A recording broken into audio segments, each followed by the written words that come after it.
Without further ado, Benjamin. All right. Hello, everybody.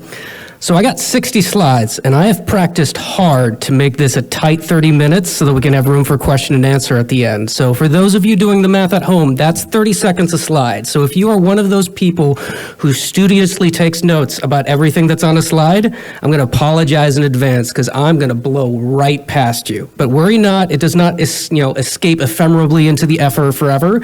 At the end of this, I'm going to give you all copies of my slides, speaker notes, the whole deal. So stick with me, all right? We're going to make it through. I'm Benjamin, by the way. I work for a company called Saildrone. We make uncrewed marine vessels with a bunch of sensors on them that are primarily powered by wind and solar, which means we get to do cool stuff like chuck them into the middle of hurricanes. And then help NOAA get more accurate data to know where it's going to do landfall and things like that. This actually has nothing to do with the talk itself. I just wanted to see hurricane footage on a really big screen. So thanks for indulging me. I'm not here to talk about boats. Let's talk about, instead, planes. All right, so the early history of aviation was incredibly bloody. Instead of the Boeing door falling off the 747, the entire plane might disintegrate in midair. And moving at the speed of Congress, a couple of decades later, they passed the Air Commerce Act and says, hey, Commerce Department, maybe you can figure out why planes keep crashing. And that was the start of the National Transportation Safety Board. If you've ever heard the term that regulations are written in blood, the NTSB is the one that is studying the entrails to figure out exactly what went wrong. Now, we've had a couple decades worth of cybersecurity incidents, so somebody had a great idea and said, hey, maybe we should figure out what the root cause of all of those things are. And the Cyber Safety Review Board was born. This is a mix of half people inside government, half real-world practitioners who are doing this every single day. To highlight a couple, we have Heather Atkins, who's running security engineering at Google. We have Katie Mousasaurus, who was really the early adopter when vulnerability disclosure did bug bounty at Microsoft, bug bounty at the Department of Defense. Wendy Mitmore, who is at Unit 42 in Palo Alto Networks. These women know their stuff. And there's a bunch of other dudes too, but 30 seconds to slide, I can't highlight it, everyone. And they wrote this report, which I'm going to be basing a large chunk of my talk off today. I do recommend reading it in full detail if you're curious. I can't go nearly into the amount of depth that they have been done in the report in this short talk, but there's a lot more good stuff in there. But let's just start with the background. So a couple key facts here. Lapsus was about 8 to 10 known members working outside of the Brazil and UK. We're talking no nation-state affiliation here. There's no million-dollar budgets. There's no stockpile of 0 days here. And just like you see in ransomware, where there's, whatever ransomware group gets really high notoriety, an FBI warning goes out, they start talking about it in conference, and then the name just kind of disintegrates as all the people in that group kind of fade away and then reform somewhere else. So the Lapsus moniker isn't active today, and it wasn't active at the time that they read the report, but the playbook keeps continuing on. Now, this is not a complete timeline. In fact, just yesterday, I found yet another place that they had broken into that I added to the list here. And yeah, Lapsus got their nice little FBI seal warning here. We are going to take a look at a couple of these as actual case studies throughout here. And I'm going to kind of touch a little bit more into the details. So why did they do it? I mean, look, money is great, y'all. So the standard set of ways to try to use cybercrime to get money, right? Extorting people for selling the stolen data, ransomware, use cryptocurrency miners, the whole 10 yards. But they also seem to really just enjoy breaking into companies with multi-million-dollar security budgets and then, laughing at them from the public internet. But enough about Lapsus itself. The name doesn't matter. It's the playbook that does. And so this is where we're going to be spending most of our time today. So when they're talking about initial access here, social engineering was key for how Lapsus got things done. More often than not, it would start by going on to LinkedIn, finding an employee that worked for a company, getting enough personal details about them, and then turning that straight into a phone fish, calling up the help desk, impersonating that employee, hoping to get some sort of credentials out of it. They also extensively use Meddler in the middle, sometimes called man-in-the-middle attack proxies. EvilGenix is the free and open source one that I think is most commonly known. I mean, headline basically, unless your multi-factor is phishing resistant, think security keys and passkeys, something like EvilGenix is going to go right through it. The time-based one-time password and SMS push notifications, barely even a speed bump for grading credentials for something like that. Also, just spamming push notifications until somebody said yes. And like the phone phishing of pretending to be an employee to help desk, they also did the reverse, pretend to be help desk to employees or send targeted SMS phishes. Basically, anywhere that Lapsus was able to move this from a computer hacking to a people hacking, they took advantage of it, and that helped them get their initial footholds in. Other ways they would defeat MFA is, straight up paying somebody $20,000 a week to do a couple swim swaps, hijack that delivery of SMS passcodes, or just straight up pay employees at their target companies to give them a valid set of creds. And look, if none of the rest of that worked, just buy them, right? Store-bought will do just fine, which brings us to my first case study. We're going to be talking about Uber. But before I do that, let's just kind of orient ourselves a little bit here. Our job here today is to learn. It's not to do armchair quarterbacking or critique the very smart security engineers at all of these companies. All right, these people had really, really bad days, and we get to learn the playbook because they were willing to share details about some of their worst days. All right, so if you're going to criticize anything, I would actually criticize the companies that I'm not doing case studies of, because most of those didn't release any details for us to be able to learn as a community on how this threat actor was happening and, chewing through all of them. But anyway, back to Uber. So this starts out with someone posting inside Uber's internal snack, "I announced that I am a hacker and Uber has suffered a data breach," which all of them thought was really funny and lots of emoji reactions and GIFs until Uber security came in and start locking absolutely everything down. Now, then they started releasing screenshots. Here's Uber. They got over a petabyte worth of Google's admin storage. Here's their ESXi host in their corporate environment. Oh, here's their AWS console. Now, note on the screenshot here, it says administrator access, but they do not actually have administrator access. There's some other account going in here. But the thing I actually want to draw your most attention to is look at these file names down here. Now, this is not my research, so shout out to Group IB. If you look at the IDs in there, it matches items in the marketplace for stolen spread. So, we have Uber passwords for $10. Same over here. So for $20, they basically bought 2 Uber passwords. Now that gets you part of the way here.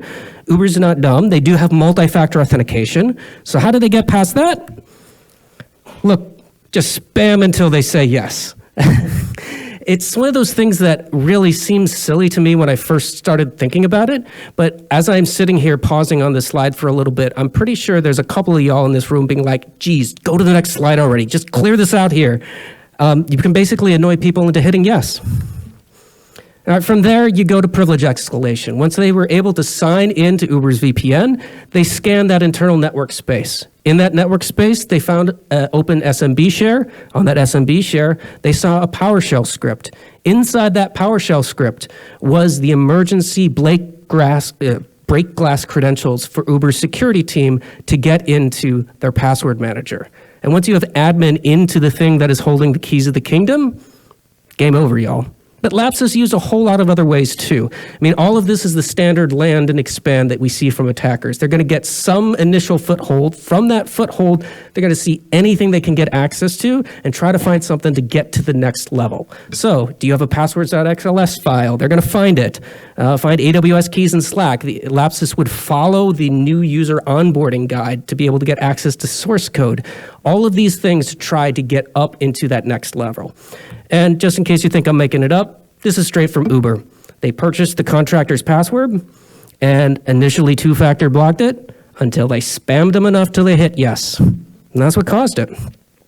Now, other ways that Lapsus like to get in is, the very standard Showdown Safari. So pick your favorite CVSS 10 out of 10 remote code execution vuln, scan through the internet to find things that aren't patched on those border devices, and boom, you're in. These two CVEs in particular were favorites of Lapsus.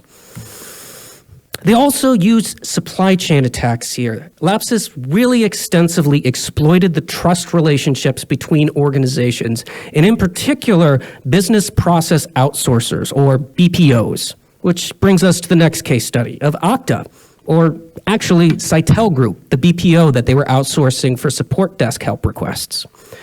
So what happened was there was a security incident at Sitel, which Sitel reported to Okta, and a couple of months later, Lapsus decided that they wanted to start sharing some screenshots. And look, those are some screenshots. That looks like an internal Okta admin panel. Ooh, that one says like you're resetting a password or something. And Lapsus confirmed that they weren't actually targeting Okta here. This was like a turducken of supply chain attacks that they attempted, where they were actually going, after Sitel to then get at Okta, to then get at one of Okta's customers. I don't know, maybe this one? Who knows? All right, now if you've been in the security community for a while, you, like me, might have it's complicated kind of relationship with Okta here. I'm frustrated that it took 3 months after the event and the bad public press for us to actually learn about this, but I also want to give credit where credit is due.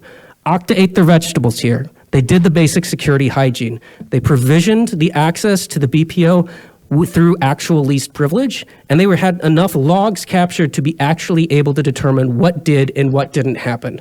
At the end, with all those scary screenshots, there was a single workstation they controlled for 25 minutes and unable to do any sort of configuration change, password reset, impersonation, you name it. I also want to talk about emergency disclosure request abuses. Now, for those of you who aren't aware, these EDRs are ways for primarily law enforcement to reach out to a company to either get access to an account or some information about one of their users that they wouldn't be able to get to anyway.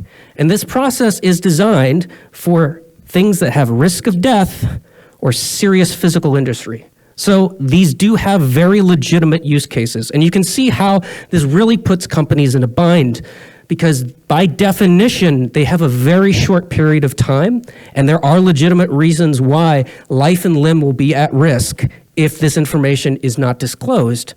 But they also have this problem of trying to say, okay, is this a real law enforcement organization? This is not just, is this the FBI, not the FBI, but any one of tens of thousands of law enforcement agencies all around the world.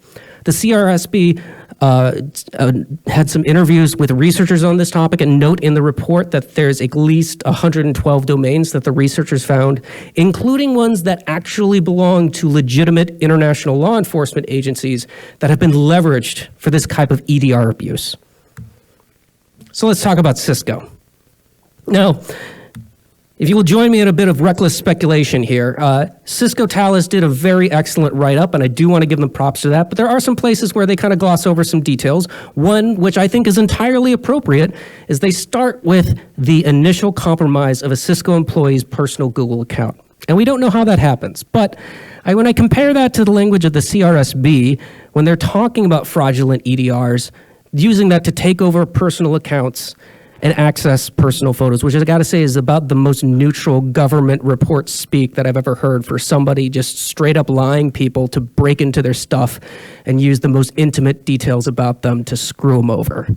So was this an EDR or not? I don't know. The puzzle piece fits. You can make your own exclusion. But starting from the base of someone's personal Google account at Cisco was compromised, turns out that Cisco employee had password sync enabled on their personal Chrome profile, which included Cisco passwords. All right, so we got a password. We still can't break through MFA.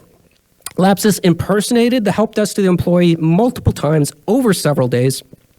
And if you take a look at the domain indicators of compromise that Talos publishes, a lot of these look to me like help desk impersonation. Hey, I need a password reset. Oh, this is the help zone for Cisco, so on and so forth. But ultimately, the way they got in, report speak, ultimately succeeded in achieving MFA push acceptance.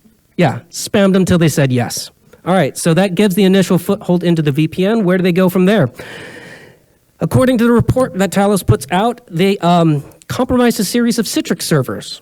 How? I don't know, but you can throw a dartboard at Citrix vulns if pick your own favorite 10 out of 10 remote code execution, and then obtain privileged access to domain controllers. From there, Lapsus dumped and exfilled the NNT directory services to extract credentials. I mean, at this point, the Cisco incident response had been thoroughly engaged. So when if you remember the shot that I showed earlier about, hey, we're doing data extortion for money here. Again, this is an area where screenshots might look scary, but they may not tell you what exactly you think. What Talos was able to find is that there was only two things that Lapsus was able to exfil from the environment. One was the contents of the box.com account for the initial employee that was compromised. And yeah, that big dump of stuff from their domain controller. So the box data in its case was not actually anything sensitive whatsoever. But that, authentication data from Active Directory, yeah, Lapsus used that then to try to get back in. As part of this incident response process, Cisco implemented a company-wide password reset, which just pause right there, y'all. If you're talking a password reset about 90,000 users or something, that's no small feat. But what happened after that is Lapsus, after being kicked out, tried to make attempts going back in again, and they were specifically targeting users that they thought might have just made a single character password change. So if my Cisco passwords was Go Warrior 2, they'd say, maybe they'd reset it to Go Warriors 3. The attacks, though, were ultimately unsuccessful, and Cisco was able to evict them from the environment. Let's hit another case study. Let's talk about Rockstar Games. For this one, we don't actually know exactly how things happened. Rockstar did not publish any detailed events or timeline or engineering information, but from public reporting, we do know that it cost them about $5 million in incident report costs, and there was 90 videos of unreleased GTA 6 that eventually made public. And we know they broke into Rockstar's internal Slack because that's where they put their extortion message to say, if you don't contact me in 24 hours, I will start releasing source code. Did they have source code? Or did they just break into the Slack and download every single video file that someone had attached to a Slack thread? Don't exactly know, but what we do know is the tools that they used. Because turns out, White Doxman was already under arrest and in police custody at a cheap hotel. So when the police researched the environment, they found his tools. It was an Amazon Fire TV stick, a Bluetooth keyboard, and a cheap mobile phone. This playbook does not cost a lot of money to execute on. It's cheap. And for our last case study, let's take a look at MGM Resorts. Now, if you were scanning that timeline before, MGM Resorts is not on the Lapsus timeline because it wasn't Lapsus. And if you remember, this was back in September 2023 when basically every single computer involved in MGM Resorts was locked up with ransomware. Slot machines, ATMs, the little door key cards readers, the website. Everything was knocked out of commission for about 10 days. And how did they get in? Well, VX Underground says is they went on LinkedIn, found an employee, and called the help desk. That sure sounds like the Lapsus Playbook, but we don't necessarily need to trust a random person on Twitter. We can look into the exciting world of SEC 8K filing. So if those of you who might be familiar, the SEC recently made a change which says any material cybersecurity event must be disclosed to investors in an 8K. Now, what is a material cyber event versus a non-material one? Who knows? We're still trying to figure this thing out. The SEC is pretty notorious for not giving any guidance whatsoever about what materiality means in any context. So we're seeing a lot of different companies trying different things between publishing basically a no details PR statement to a little bit of information, trying to find that balance between enough information so that the SEC won't come after them for not actually disclosing how serious something was versus also not trying to give an attacker a blueprint of how to come in and attack them again. But we do have SEC filings from MGM in this case. And look, it's pretty bland. They identified a cybersecurity issue that affects certain company systems, like, all of them. However, if you might remember back then, there was actually 2 ransomware attacks here. One happened to MGM, and they chose not to pay the ransom. The other one happened to Caesars Entertainment, and they did choose to pay the ransom. So if we look at Caesar's 8K, they say it was a social engineering tech on the outsourced support vendor used by the company. Now, does Caesars and MGM happen to use the same IT outsourcer, maybe the same social engineering attack? Draw your own conclusions. But look, this feels like the playbook to me. All right, enough talking about doom and gloom. What the heck do we actually do about this? Let's play some defense. Let's talk about authentication.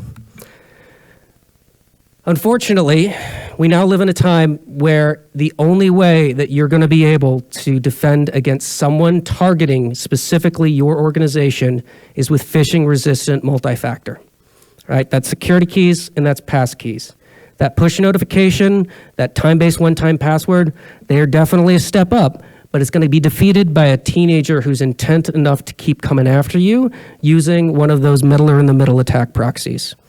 Also, these WebAuthn phishing-resistant factors, there's no MFA fatigue. There's no way to bombard the user over and over again until you spam them into submission. Also, the CRSP recommends that if you can take key business transactions that would normally be able to happen over a phone call and push them down to a layer where it requires an authentication event, all of a sudden you now have a technical solution to a social engineering attack. Let's talk about these business process outsourcers. All right. Straight up, BPOs are not incentivized for security by default. Their incentive, their financial incentive, is to give the person who asked them in a support ticket whatever they asked for as quickly as possible, because that's what makes the customer happy. The CRSP recommends that if you are going to use business process outsourcing, you need to make them have financial skin in the game. If you can include in the contract concrete security outcomes or processes that you want to see, and that if they don't meet, they lose money, all of a sudden they start to have financial skin in the game and they start to get aligned. The CSRB also outlines that if you would not let your help desk person reset an admin password off their personal computer, and they have to do it on a corporate-owned device with all of the agents on it to give you visibility into what's going on, you need to use the same thing at your BPO. Send them company-owned laptops with all your agents pre-configured. Have them go through the same cybersecurity processes as everyone else does in your company. Or, as a lot of these companies did in the aftermath of the Lapsus attack, just bring this stuff back in-house. Let's talk about telephony. Your telecom provider is not an identity provider. Their number one job is to make sure that every time that I need to pick up a phone and call for an ambulance, that my call connects to 911 every single time. It's availability above everything else. If you make a telecom company your identity provider, your attack surface multiplies. SIM swaps, insider threats, an unattended kiosk at the Verizon store in Wilmer, Minnesota all become part of your attack surface. Telecom has a hard job, right? Make sure that every call to 911 connects every single time. They're not thinking about being your identity provider. Don't make them do it. Let's talk about basic cybersecurity hygiene. Over and over again, the CRSB noted that the things that was able to stop Lapsus was not any one of those shiny blinky boxes that they might be selling down at RSA next week. It was doing the fundamentals and doing them well. Is everything covered by MFA? Is everything getting patched? Do you have a process at your organization that when a security thing is found, that it actually gets triaged and resources dedicated to it?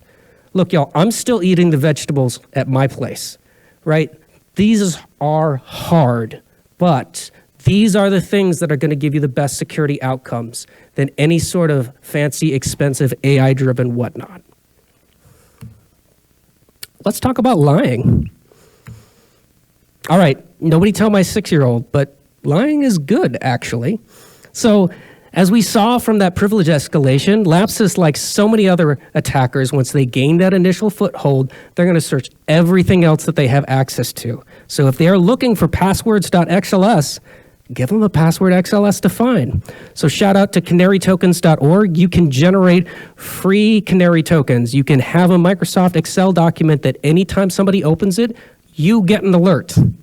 Now, when you're dropping these, you should be precise and targeted. Like if you drop a AWS access key into your Slack, but you don't have the logs to know who viewed it when, you're going to get a really scary alert that someone somewhere is doing something up to no good, but no leads to follow on. So be intentional about where you place it. Make sure it's surrounded by logging that gives you the visibility to find out who that person was or compromised credential set. And let's talk about the kids, y'all. The CRSB, in their final recommendations, noted that these were a bunch of teenagers and that there really wasn't any intervention that might have taken them off the path of cybercrime. I just felt when reading this report, this sense of lost opportunity here. I mean, these guys were brilliant. And if they had been redirected from crime and to help and play defense, that would be amazing. But I don't think it's just about the kids, all right? We get to build our community. Security is hard, and we need every available person that we can get. If you haven't heard it from somebody else, hear it from me. If you're a human being and you're interested in tackling these tough security problems, you have a place here and you belong in our community. So I would encourage you all to be really intentional about the community that we create. Invite the noob, all right? Look at the BSidesSF Code of Conduct. They say that there's absolutely no tolerance for physical, verbal, or sexual harassment, no tolerance for intimidation, or marginalizing any human being. Don't be an ass or kick your ass out, I think is a nice rule, not just for us here where we're making this space of learning today, but for the rest of our community. And thank your BSidesSF volunteers and staff.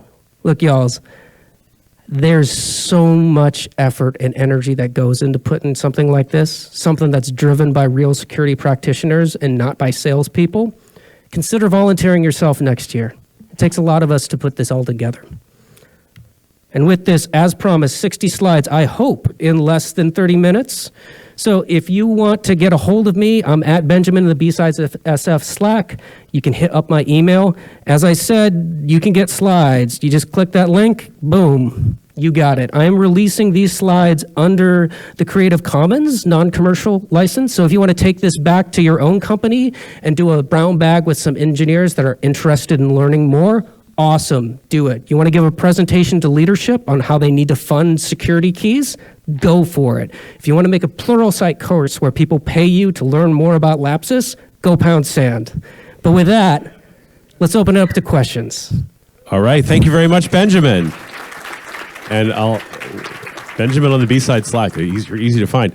I have 3 questions so far. Folks, if you have more questions, please put them in the Slido. First question from Liana. How can there be MFA fatigue? Isn't there API endpoint rate limiting, or did that only get implemented after these incidents? Apparently not. I mean, and look, even if you're talking about API rate limiting, the persistent part of advanced persistent teenager means that whatever your rate limit is, they're going to keep spamming your end users. Look, there are some risk mitigations that you can do here. You know, do you have logs? And if somebody gets, 50 MFA pushes in an hour, maybe send an alert, go and triage. But ultimately, moving to passwordless and something where you can't spam the user over and over again, I think is going to be the right long-term move for everyone. So look, if you can't implement that yet, absolutely do some risk mitigation strategies. But as to the details of whether or not Uber had rate limited their push MFAs, no idea, y'all. Sorry. Okay, next question is a quick correction that Sitel didn't notify Okta. Okta detected the attack and reported it to Sitel, according to this comment. Next question. I don't know if that's true or not. Next question. How do you overcome the complexity to the user of activating passkeys and other phishing-resistant MFA? This is a tough one, y'all. Look, I love passkeys because they are phishing resistant and it opens up this world of opportunity for people without security keys. But man, that UI experience, I don't even know what the QR code is that pops up all the time when I'm hitting the passkeys. Like, we definitely need to do work here as an industry to make this from people who are technically proficient to the everyday user. That said, if you are defending an organization, you have more resources at your disposal. You can write more help desk guides. You can have people literally showing up next to someone to walk them through this enrollment. I think we're going to see this roll out for enterprises first before individuals. And yeah, I would really love to see passkeys be ubiquitous, simple, and easy for the most everyday user. I just don't think we're quite there yet. But if you're defending an organization, you can push your organization there. We have a question in the room.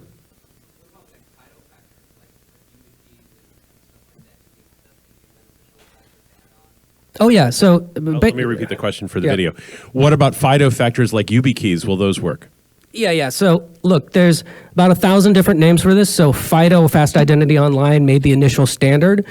So FIDO 2 started with U2F, Universal Second Factor. That is phishing resistant. There's been more complexity that's gone onto it that has evolved into the WebAuthn standard, which means doesn't have to be a second factor. It can be the whole thing. That does passkeys. Again, that is phishing resistant. If you got a security key and you're not using it to generate like one-time password codes, you're doing something that's phishing resistant. So even those older U2F FIDO standards, totally good. We got a little bit of word salad here on what exactly is phishing resistant MFA, but yeah, FIDO, do it. It's awesome. Any more questions in the room? All right. Benjamin, thank you so much. All right. We have a special thank you gift for Benjamin from Socket Security.